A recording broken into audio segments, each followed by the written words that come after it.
दोस्तों क्या लगता है कि स्पेसएक्स जैसी कंपनी में जॉब पाने के लिए आपको कितनी पढ़ाई करनी होगी और किस उम्र में जाके आप स्पेसएक्स ज्वाइन कर पाएंगे? ओके, सोच लिया?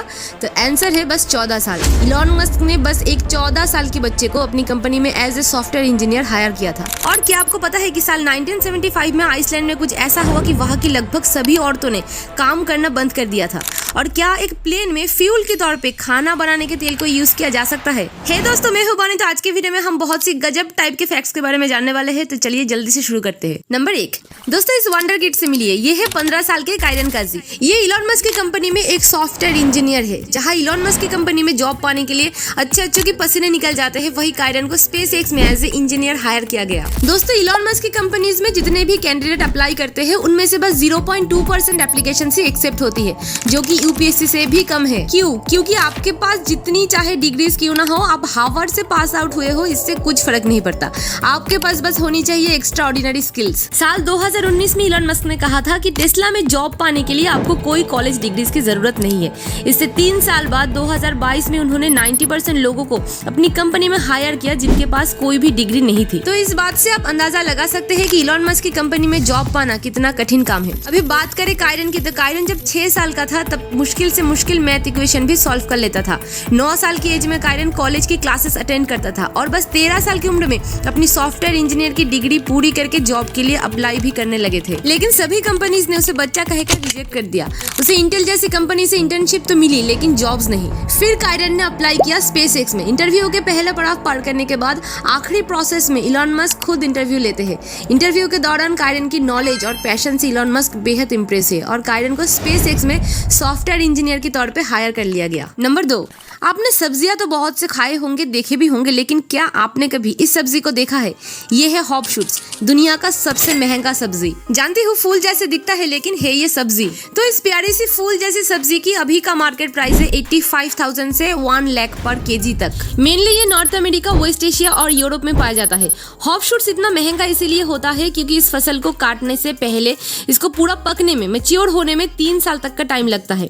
इसके अलावा इस फसल को उगाने में भी फार्मर्स को बहुत ज्यादा मेहनत करनी पड़ती है। इस सब्जी को कई तरीके से यूज किया जाता है, जैसे कई ड्रिंक्स बनाने में, बियर बनाने में, और तो और इस प्लांट से टीबी, कैंसर, डिप्रेशन या फिर एंजाइटी, स्लीपलेसनेस, ये सभी चीजें दूर करने में भी इस प्लांट को यूज किया जाता है। हॉप शूट में एंटीऑक्सीडेंट भरपूर मात्रा में पाया जाता है, इसीलिए यूरोपियन कंट्रीज में स्किन को यंग और शाइन बनाए रखने के लिए इसको यूज किया जाता है। नंबर 3, दोस्तों बहुत सी कंपनीज हर साल अपने प्रोडक्ट की मार्केटिंग के लिए कई लाखों रुपए खर्च कर देते हैं। टीवी में, थिएटर में, रोड्स पर हम कई जगहों पर ऐसी एड्स देख सकते हैं। लेकिन साल 2003 में लाइफ बॉय ने एक ऐसी मार्केटिंग स्ट्रेटेजी यूज किया है जिसे सुनकर आप भी सोच में पड़ जाएंगे। महाकुंभ मेला इस प्लैनेट पर होने वाली लार्जेस्ट रिलीजियस फेस्टिवल में से एक है, जहां लगभग 100 मिलियन लोग आते हैं। वो एक साथ प्रे करते हैं, एक साथ रहते हैं और एक साथ खाना खाते हैं। और यही से लाइफ बॉय ने देखा कि ये एक परफेक्ट अपॉर्चुनिटी है लोगों तक एक बहुत ही जरूरी मैसेज पहुंचाने की कि खाना खाने से पहले हाथ धोना चाहिए। हर साल इंडिया में लगभग 3 लाख बच्चे डायरिया से मारे जाते हैं। सिर्फ बच्चे ही नहीं, बहुत से लोग भी डायरिया का शिकार हो जाते हैं। तो लाइफ बॉय ने कुंभ के मेले में आए हुए लोगों की थाली में ऐसी रोटी परोसा जिसके ऊपर हॉट स्टैम्प से लिखा गया था, लाइफ बॉय से हाथ धोया क्या। और ऐसा उन्होंने 2.5 मिलियन फ्रेश रोटीज के ऊपर प्रिंट करवाया और इस मैसेज को पढ़कर लोगों ने एक्चुअल में अपना हाथ भी धोया। नंबर 4, डेट था 24 अक्टूबर साल 1975। इस दिन आइसलैंड के वुमेन्स ने बड़ा ही इंटरेस्टिंग सा एक काम किया। पूरी बात बताऊंगी, लेकिन पहले आप इमेजिन कीजिए कि कैसा होगा अगर देश की सभी औरतों ने अपना काम करना बंद कर दिया तो। ओके, सोच लिया?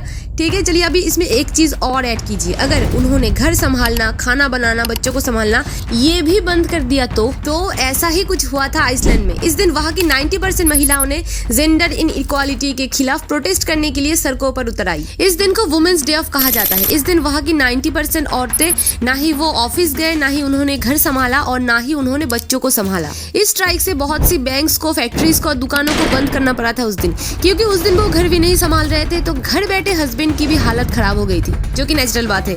इसमें से बहुत से को तो खाना भी बनाना नहीं आता था। हालांकि ये स्ट्राइक एक ही दिन चला था, लेकिन इसका इफेक्ट इतना ह्यूज था जिससे सबने ये रियलाइज किया कि सोसाइटी में औरतों की क्या इंपॉर्टेंस है। इससे अगले ही साल मेन वुमेन की इक्वल राइट्स के ऊपर बहुत सी लॉ भी बने। नंबर 5, दोस्तों अभी जिस फैक्ट के बारे में हम जानेंगे वो मतलब बिल्कुल ही गजब है। क्या खाना पकाने के तेल से एक एरोप्लेन को उड़ाया जा सकता है? 25 मार्च 2022 एयरबस A380 जैसी एक विशाल एयरक्राफ्ट ने में एक ट्रायल फ्लाइट कंप्लीट किया था। नहीं, खास बात ये बिल्कुल नहीं है। खास बात तो ये है कि उस प्लेन में कुकिंग ऑयल को यूज किया गया था एज ए फ्यूल। पकोड़े तलने के बाद जिस ऑयल को हम फेंक देते हैं, उसी ऑयल को यूज करके 25 मार्च को एयरबस A380 ने टाउलोस के ब्लैकनेक एयरपोर्ट से 3 घंटे की उड़ान कंप्लीट किया था। तो फ्रांस की इस एयरबस A380 में, जैसा कि मैंने कहा कि फ्यूल के तौर पर यूज किया गया था कुकिंग ऑयल को, तो इसको कहा जाता है सस्टेनेबल एविएशन फ्यूल। दरअसल ये बनता है रिन्यूएबल बायोमास और वेस्ट रिसोर्सेज को यूज करके। यूज्ड कुकिंग ऑयल में बहुत ज्यादा हाइड्रोकार्बन्स होते हैं, जिनको बायो प्रोसेसिंग की मदद से सस्टेनेबल एविएशन फ्यूल में बदला जाता है। इसका गुड पॉइंट ये है कि एविएशन फ्यूल 80% लेस पोल्यूशन करता है जेट फ्यूल से। नंबर 6, क्या आपको कभी ऐसा लगा कि पृथ्वी थोड़ी आजकल स्लो नहीं चल रही है? अच्छा, नहीं लगा? तो क्या कभी ऐसा लगा कि आजकल वजन थोड़ा बढ़ा बढ़ा सा लग रहा है? हाँ, ये लगा ना? रीजन है चाइना। दोनों बातों में बिल्कुल लिंक है। पहले पूरी बात सुन लो। नासा के एक्सपर्ट्स का कहना है कि चाइना में बने द 3 जॉर्जेस डैम ने अर्थ की गति यानी कि अर्थ की घूमने की स्पीड को स्लो कर दिया है। दरअसल एशिया की लॉन्गेस्ट रिवर है यांगजी और ये मौजूद है चाइना में। करीब साल 1999 में चाइना के एक बड़े पॉलिटिशियन सन यत सेन ने 6300 किलोमीटर लंबी इस नदी की विशालता को देखते हुए पहली बार इस नदी के ऊपर डैम बनाने का प्रस्ताव दिया था। उन्होंने इस बात का अंदाजा लगाया था कि इस नदी के ऊपर बांध बनाने से बेहिसाब इलेक्ट्रिसिटी पैदा किया जा सकता है। 2003 में डैम बनने के बाद उनका अंदाजा सही निकला। 181 मीटर ऊंचा और 2335 मीटर लंबा the 3 George's dam world biggest dam है। इस विशाल डैम की टोटल इलेक्ट्रिक जनरेटिंग कैपेसिटी है 22,500 मेगावाट। ये इतनी ज्यादा है कि ये कई देशों को इलेक्ट्रिसिटी प्रोवाइड कर सकता है। और इतनी विशाल होने की वजह से नासा का ये कहना है कि इसने अर्थ की रोटेशन को 0.06 माइक्रोसेकंड से कम कर दिया है, जिससे कि दिन की लंबाई जो है वो 0.06 माइक्रोसेकंड बढ़ जाती है। सिर्फ रोटेशन स्पीड ही नहीं, इस विशाल डैम में मौजूद पानी का लेवल धरती से 175 मीटर यानी कि 574 फीट ऊंचा है, जिसके कारण पृथ्वी की नॉर्थ पोल और साउथ पोल की पोजीशन भी 0.8 इंचेस शिफ्ट हो गई है। और तो और इसके कारण पृथ्वी पर मौजूद हर इंसान का वेट थोड़ा बढ़ भी गया है। वैसे मैंने अभी कहा है थोड़ा, ठीक है? पूरा इल्जाम डैम पर मत लगाइए। थोड़ा जंक फूड कम खाइए और जिम विम जाइए, ठीक है? तो आज की वीडियो में बस इतना ही। जाने से पहले अननोन बातों को सब्सक्राइब करके बेल आइकन को हमेशा ऑल पे रखिए। मिलते हैं अगले वीडियो में।